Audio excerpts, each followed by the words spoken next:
новое. Но я вам могу сказать, что, например, мы обратились к старым исследованиям, на основании которых в Советском Союзе были запрещены, например, СВЧ-печи. Их использовали только в лабораториях. Так.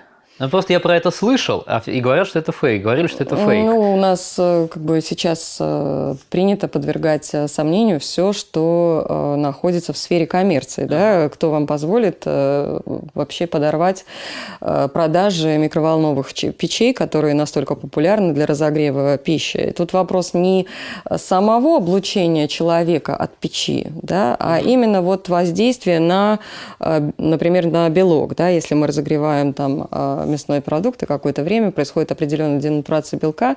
Есть исследование, опять же, немецкого ученого с швейцарским. Более того, там была целая история, и да, он даже пострадал, но потом подал в Европейский суд и выиграл его. И ему были компенсированы вот эти вот его там несколько лет, когда он буквально был, находился в тюрьме за то, что вот он сделал такие разработки, которые подорвали коммерческую деятельность от компаний по продаже микроволновых печей.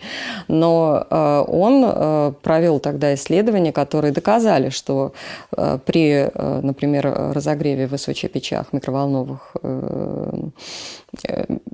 мясных, ну и вообще сложно-белковых продуктов образуются нейро- и нефротоксины. Собственно говоря, я думаю, что это несложный опыт. Можно повторить.